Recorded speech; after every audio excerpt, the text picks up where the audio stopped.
Hi everyone, it's Dr. Katherine.Kelly, and I am bringing you another message for Soul Wisdom Wednesday about what everybody is talking about, the virus, of course.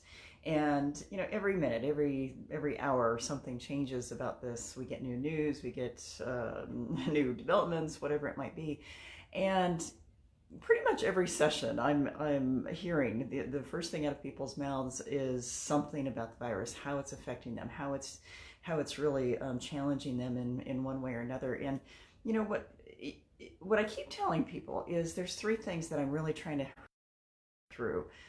Number one, to find out what it is to really identify and find out what it is that helps ground you. Because this is going to be an ongoing part of life for several months. And it's just really important for us to figure out what it is that grounds us and do those things intentionally and religiously and consistently to make sure that we are staying grounded through all this.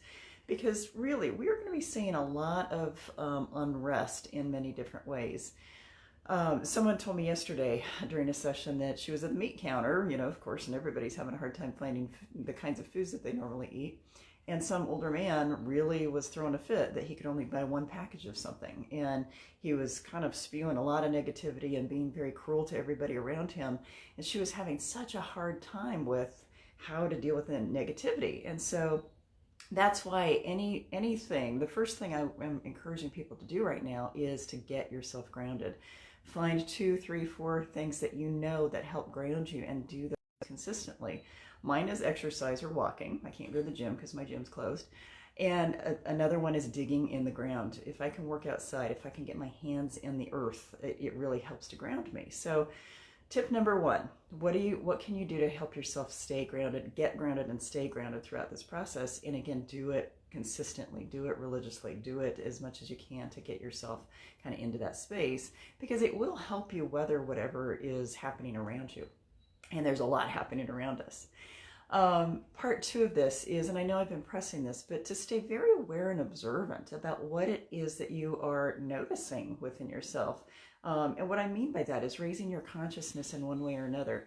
This whole toilet paper scare that you're not going to be able to get enough toilet paper has been a really interesting process for a lot of people, because it's forced them to realize, wow, okay, this is a basic need that we take for granted. What do we do with this? So people are actually starting to pay attention to, gosh, maybe I'm using too much toilet paper. Maybe I need to look at this a different way. And so I'm really, part two of this is to really help people understand that our consciousness is such a big part of how we can evolve through this process. And so again, number one, stay grounded. Number two, find ways to observe what's happening within you, with the people around you. Just really pay attention to how you can grow and learn and evolve during this time. Because we always feel better if we feel like we're getting something out of a situation rather than something's being taken away. And it's very, very easy for us to fall into that idea that something's being taken away from us. Actually, multiple things are being taken away from us right now. So that number two is that whole idea of, again, staying observant. But number three, and this is something I've really started to work on with people, is to consciously how you want to be through this process. Who is it that you want to be at the end of all of this? Now, that may seem out of reach. It may seem like something that you don't even know where to start. And it's actually quite simple to step back and go, okay, so I want to be more patient, or I want to be more loving, I want to be more compassionate, I want to be more understanding, or maybe I want to be more assertive. It could be anything, but I think this is a really beautiful time. It's a beautiful time of opportunity for us to evolve as souls. And I think we just have to take that time to step back and really ask ourselves, how is it that we want to be through this process? Because it keeps us in check. When we decide ahead of time how we want to be, whatever that is, we get tagged a little bit by our own brains, our own consciousness, and sometimes our own souls, to step back and say, wow, okay, I really wanted to be more patient through this process, so I need to step into that patience. Or I need to be more compassionate, so I need to step into that compassion.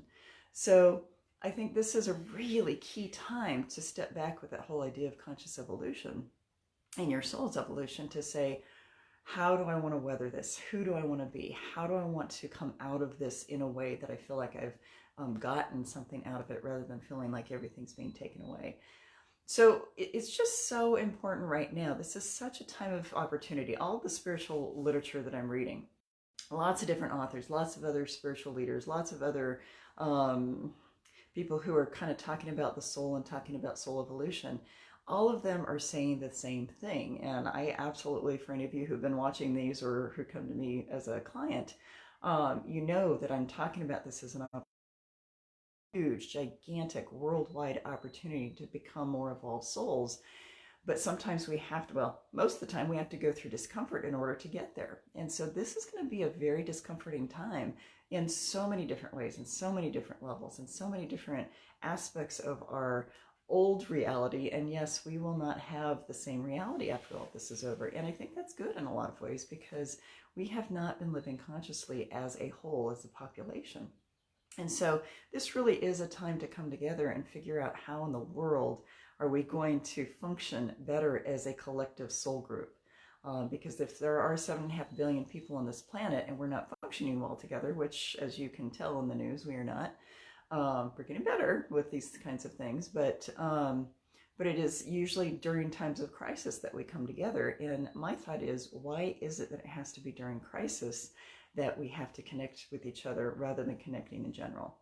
So I'm just going to review these real quick, the tips to kind of stay grounded and or stay in yourself and stay on your path. Number one, find the ways that are grounded. Number two, observe everything around you to see what you can kind of, how your consciousness can pop, how you can become more aware of how you are acting in the world, how you are participating in the not so good things in the world and also participating in the really cool things in the world. So I think that's important. And then number three, which again, which I really want to press, is that we can decide consciously how we are going to get through this process. This is going to be months. This is not weeks. This is going to be going on for months. You know, the scientists are pretty much saying that the peak of this virus will not hit for another 4 to 5 weeks. So in 2 or 3 weeks, when President Trump is saying that we are going to be back to work, we are not going to be back to work. We're not going to be back in groups. We're not going to be back in churches, he's saying on Easter. It's not going to happen. And we have to look at the science behind this and look at the fact that, you know, we have a long haul ahead of us. And so if we can decide now how we want to weather it, it's going to help us set that foundation and stage to get through all of this. Because there's a lot of people out there that still have blinders on who say, oh, now this thing's going to pass, or who are still, you know, going out on beaches or doing whatever they're doing, thinking that, oh, there's no reason for me to, you know, change my lifestyle. That is so not time where we really are supposed to, as a collective whole, look at what's going on in the world, how we are participating in a good way or a bad way, and to really evaluate who we want to be. So again, I think that we can get further with this soul evolution thing if we consciously decide how we want to be through this process of dealing with this virus. So love to hear from you. I hope that you are all staying healthy and safe and following the social distancing rules at this point. And I just don't think that's smart because, boy, left and right, and it's a mean wee beastie. So I would definitely encourage you to do whatever distancing you can and isolate when possible. So have a wonderful day. I'd love to hear from you, and stay safe, and don't breathe too much around others. Okay, talk to you later. Bye-bye.